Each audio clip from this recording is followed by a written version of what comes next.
It's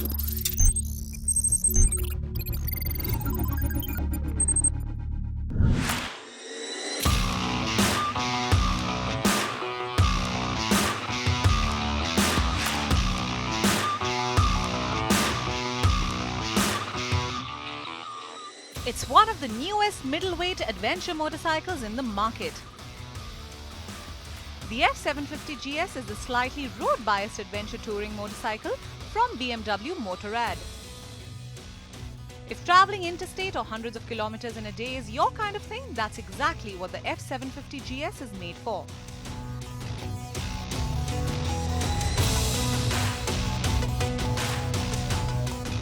Now BMW Motorrad has two models in the middleweight adventure segment, the 750 GS, this one, and the 850 GS.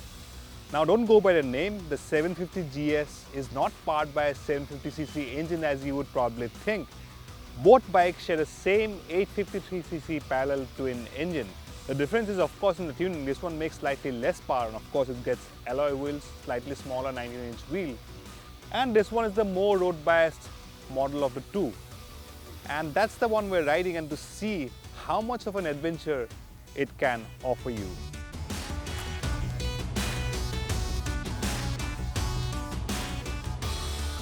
The F750 GS has typical adventure bike design. So there's that front beak integrated with the half-fairing LED lights, tall and wide handlebar and a full-color TFT screen on our test bike.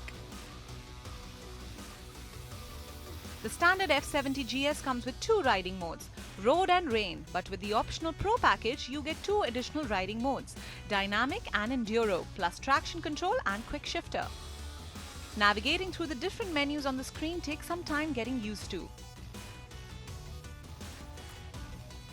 But the rear suspension can be adjusted from the menu for stiffness or comfort, and also if you need to have a pillion on board or luggage. It shares the same 853cc parallel twin engine with the 850 GS, but the state of tune is different. So it makes marginally less power. The chassis and bodywork is more or less the same, but clearly the 750 is designed for riders new to adventure riding. And it's easily accessible for riders of all heights and builds. Now if you find big burly adventure bikes intimidating, this one, the 750 GS, has got one thing spot on, and that's the seat height. At about 815 mm, this one's got one of the lowest seat heights on any middleweight adventure bike. And I can, with my 5 foot almost 9.5-inch frame, can put both feet flat on the ground. Easy enough to crawl in the city and easy to handle as well.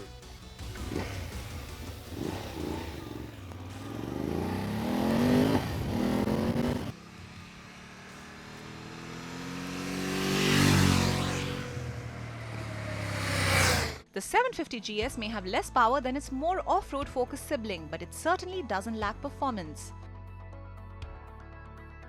The parallel twin engine is smooth and there's a likable pull from the engine in the mid-range, which you will see hitting triple-digit speeds quite easily.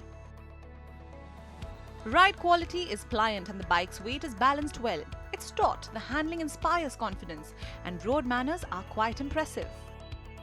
And when the tarmac ends, the 750 GS can take on any gravel road pretty comfortably.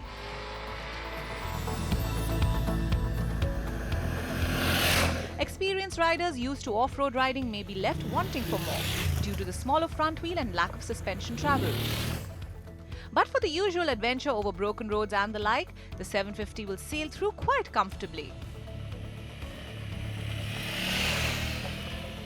So the 750 GS is made for street duties, on tarmac duties. If you're looking for a tarmac adventure, this one is perfect for it. Comfortable riding position. Well, of course, the engine makes about 77 bhp of power and 83 Nm of torque. Not really out of the range power or really intimidating power. But for someone who's coming into the adventure segment for the first time, this one's got more than enough power really. You can cruise at high triple-digit speeds, cover long distances, and it can do a fair bit of off-roading as well. Of course, it's not completely off-road oriented. Those alloy wheels ensure that you stay on tarmac for long, but it can do the occasional gravel road very easily. But it's got enough punch, and what's missed is some wind protection. This windscreen of course helps the wind buffet away from your body, but a taller windscreen will help on a long highway runs.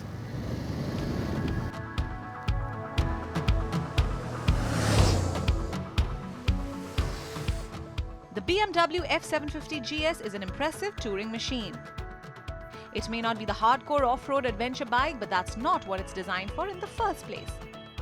The 750 GS will cater to riders upgrading to their first adventure bike, who will seldom leave the tarmac, and there it scores full mark. After a few days in the saddle, more experienced riders may seek some more power and some more punch. But as a primarily tarmac tourer, it offers very likable performance and superb road manners. And that's more reason than one why it deserves a test ride, at least if you're in the market for an adventure tourer.